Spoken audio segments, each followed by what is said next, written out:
ሰላም ሰላም እንዴት ናችሁ? ታዋቂ ቲክታከሮች ጆን ዳንኤል እና ኢዲዲያ ነጻነት የመጀመሪያ ልጃቸው እስር ቤት ሊወለድ ነው ተባለ።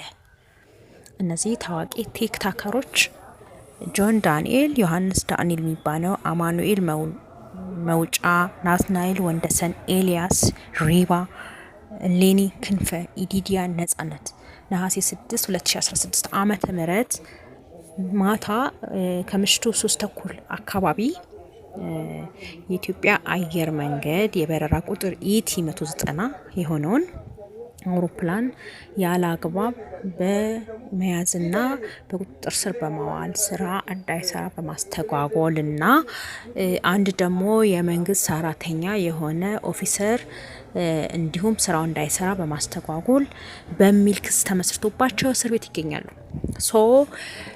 አሁን ተጨማሪ ደግሞ ጆን ዳንኤል ተንቀሳቃሽ ምስል የኢትዮጵያ አየር መንገድ ስም ሊያጎድፍ የሚችል ተንቀሳቃሽ ምስል ላይቭ ስትሪም ቲክታክን በመጠቀም አስተላልፏል የሚል ተጨማሪ ክስ ተመስርቶባቸዋል እና እስር ቤት ይገኛሉ። በአሁን የወጣው ምንጭ ምንድነው? በአሁን ሰዓት ኢዲዲያ ነጻነት ነፍሰ ጡር ነች አሉ። ኢዲዲያ ነጻነት የጆን ዳንኤል በጣም ሞቅ ያለ የደመቀ ያበደ ፍቅር ላይ ነበሩ አሉ። በወቅቱ ከእስር ቤት በፊት እስር ቤት ከመግባታቸው በፊት ደግሞ አንድ ክሊፕ ሰርታለታለች። ጆን ዳንኤል አረወይኒ የሚል ነጠላ ዜማ እንዳለው ይታወቃል። እሱ ዘፈን ላይ ክሊፕ ሰርታለታለች እና የፍቅር ግንኙነት ነበራቸው ይላሉ ምንጮች እንደሚያወሩትና ኢዲዲያ እስር ቤት ስትገባ 17 ዓመቷ ነበር። ኢቭን ነፍሰ ጡር እንደሆነች አታውቅም ነበረው። ከወራት በኋላ ግን ነፍሰ ጡር መሆኗን ስታውቅ በጣም ከፍተኛ የሆነ ድንጋጤ ነው የተፈጠረባት አሉ። በጣም ነው የምታሳዝነው። በ17 ዓመቷ የራሷ ልጅነት አጣጥማ ሳትጨርስ ልጅ ልትወልድ ነው ማለት ነው፣ ለዛውም እስር ቤት ውስጥ። በጣም ነው የሚያሳዝነው እና መንግስት ይህንን ነገር እንደው ይቅር ቢላቸው ጥሩ ነው ብዬ አስባለሁኝ። የዋስትና መብት እንዲፈቀድላቸው ጠይቀዋል እና ከተፈቀደላቸው ወጥተው ልጃቸው ከእስር ቤት ውጭ ይወለዳል ማለት ነው። አዘርዋይስ ግን እስር ቤት ነው የሚወለደው የመጀመሪያ ልጃቸው ማለት ነው። እና በጣም ነው የሚያሳዝኑት። እነዚህ ልጆች ወጣቶች ናቸው። በጣም ታዋቂ ቲክታከሮች ነበሩ በወቅቱ ማለት ነው። ይሄን ፍምስናቸው ይሄንን ታዋቂነታቸው በስነ ስርዓት አልተጠቀሙበትም። ልጅቷ እንግዲህ እርግጠኛ ነኝ ትምህርቷ ኢቭን ይጨርሳል።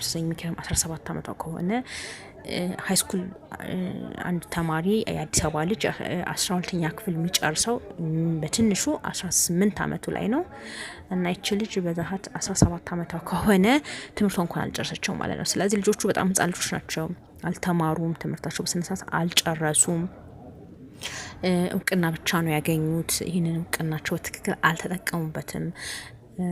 ቢጠቀሙበት ጥሩ ነው። እንግዲህ በአሁን ሰዓት ያላችሁ ቲክታከሮች ስፔሻሊ በጣም ወጣት ያንግ የሆኑ ቲክታከሮች በጣም ፌመስ የሆኑ ቲክታከሮች አሉ። ይሄንን ነገር ለእናንተ ትልቅ ትምህርት ነው የሚሆናችሁ። ምክንያቱም በስነ ስርዓት ካልተጠቀማችሁበት ላይፋችሁ ወይ ደግሞ ያገኛችሁት እውቅና እንዲህ ነው የምትሆኑት ማለት ነው። መጨረሻችሁ እንደዚህ ነው የሚሆነው። እነዚህ ልጆች ለነገሩ ያው የዓለም ፍጻሜ ማለት አይደለም። እስር ቤትም ቻሌንጁ ማየት ጥሩ ነው። ፈተናዎቹ ማየት ጥሩ ነው። በደንብ እንዲበረቱ፣ በደንብ እንዲጠናክሩ፣ በደንብ እንዲማሩ ያደርጋቸዋል ብዬ ነው ማስበው። ነገር ግን የሚወለደው ልጅ በሰላምና በጥሩ ሁኔታ መወለድ ማደግ ስላለበት ከእስር ቢወጡ ጥሩ ነው። ለዚህ ተብሎ እንኳን ፍቃድ ቢሰጣቸው ወይ ደግሞ ነጻ ቢያደርጓቸው መልካም ነው ብዬ ነው ማስበው። ካልሆነ ግን ያው እንግዲህ ያው እዛም ሆኖ ከተወለደ በጣም የሚያሳዝነው። እነሱም ያው መጠንከር አለባቸው። ቻሌንጁን ሁሉ ነገሮችንም ያው እንግዲህ እያዩት ነው ብዬ ነው ማስበው እና ይማሩበታል ወደፊት ብዬ አስባለሁ። ገና ወጣቶች ናቸው። በጣም ብዙ ነገር ነው የሚጠብቃቸው። በጣም ብዙ ላይፍ ነው የሚጠበቅባቸው እና ይሄንን እድሜያቸው ይሄንን ፍምስናቸው በደንብ ከተጠቀሙበት ጥሩ ደረጃ ይደርሳሉ። አዘርዋይስ ግን ተሰነካክለው ሊቀሩ ስለሚችሉ አሁን ያላችሁ ቲክታከሮች ትምህርት ይሆናችሁ ብዬ ነው ማስበው እና እንዲፈቱ መልካም ምኞቴ እገልጽላቸዋለሁኝ። ቻው ቻው።